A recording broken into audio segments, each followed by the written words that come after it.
Ruslan. Recently, the Supreme Court ruled on a historic case regarding Christians or people of faith needing to make LGTV wedding items like websites or photography or art. And I thought it'd be important for us to react to it.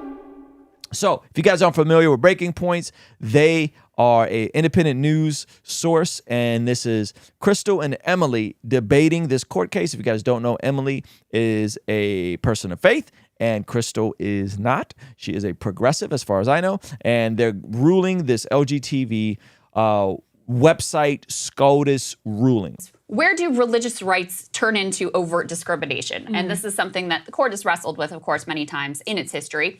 You have the Supreme Court, this is the AP headline, ruling for a designer who does not want to make wedding websites for gay couples.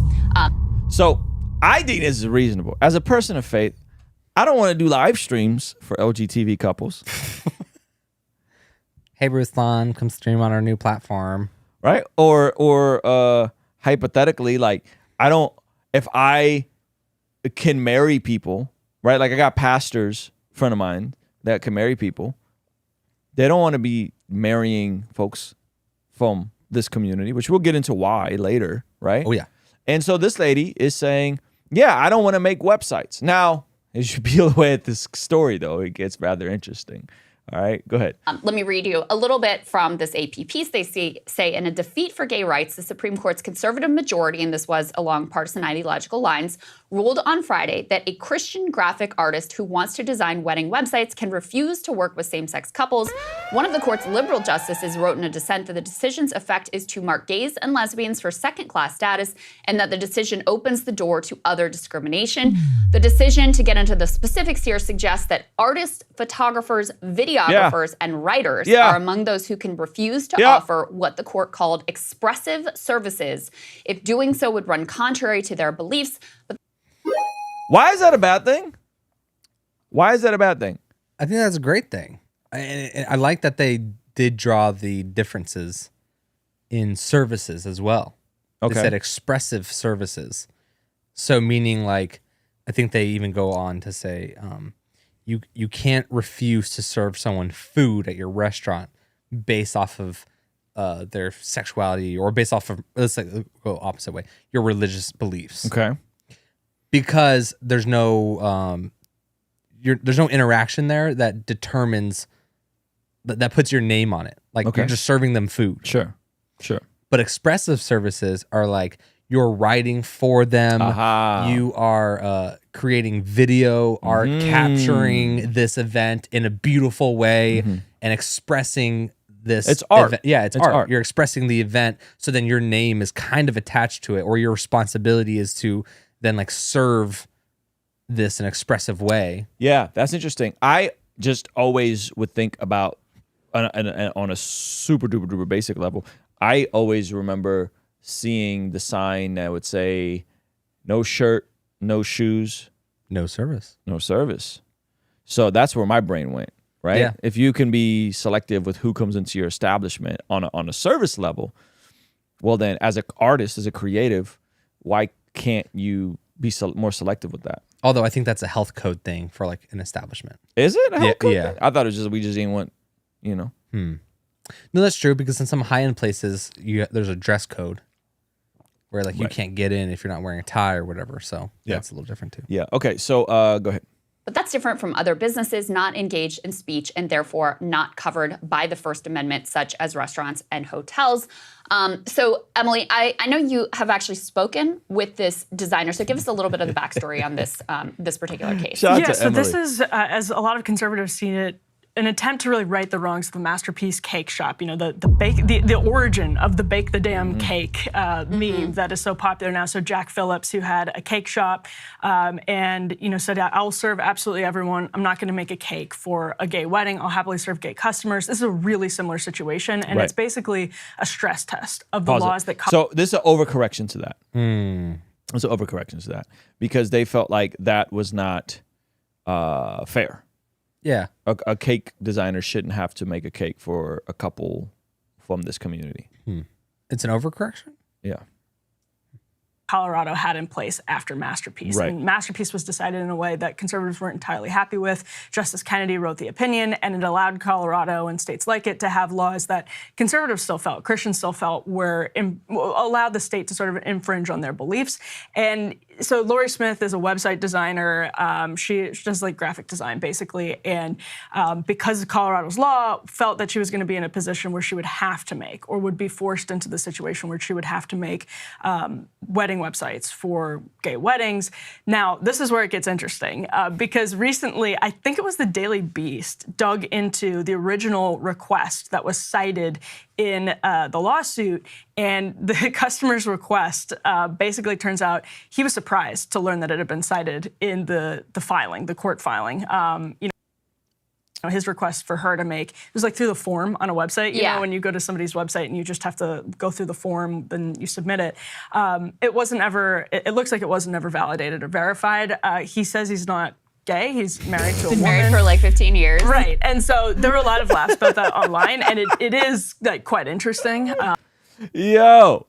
So the person that was cited as the request from the graphic designer, He ain't gay no more. he ain't gay ever. That's amazing. Wow. But it also wasn't the basis for the original lawsuit. This is from the Associated Press. The would-be customer's request was not the basis for Smith's original lawsuit, nor was it cited by the High Court as the reason for ruling in her favor.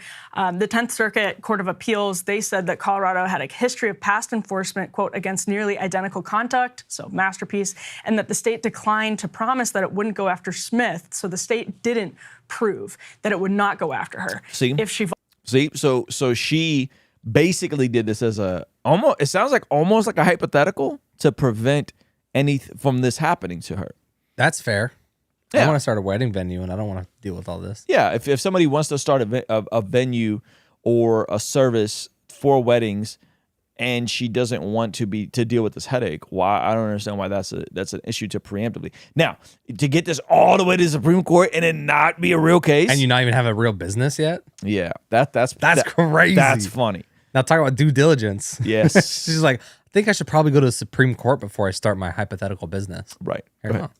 violated their law and said, I'm not going to make this wedding website for you. So it is funny, but also wasn't really the basis for the lawsuit. And that said, I actually really think this should have been a 9-0. I think if you flipped a 9-0 decision, I think, in a saner world, the ACLU would have been all over this, just in a different direction.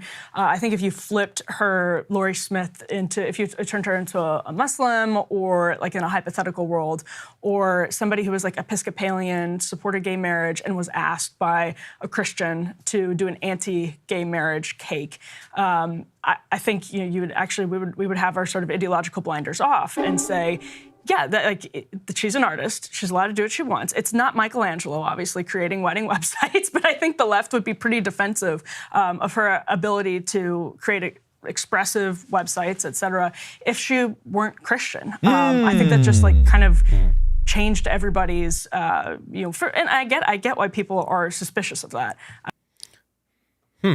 So she's saying, if it was the other way around and it was a non-Christian designer, and we're like, hey, we're actually creating an anti-Pride Month website where people can sign up and do all these things to cancel Pride Month. And be like, but you have to serve us. Right. Because it's discriminatory. She's making a great point. It is a great point. She's making a great point. If you can't make someone do something that is counter their worldview. Well, an anti-LGBT cake is like a little extreme, but I think the website was probably a better parallel of saying, hey, we're creating a get tuck-friendly bathing suits out of Target website. Where we're going to be campaigning to do this. Yeah. Here's all the information on the dark history of Pride Month from Patrick Bet-David and all this stuff, yada, yada, yada. Can you go do this? And they're like, and imagine what Zach described, and you intentionally poking and going after someone from the LGBT community, saying you have to make me this website, or I'm going to say it's discrimination. That's kind of wild.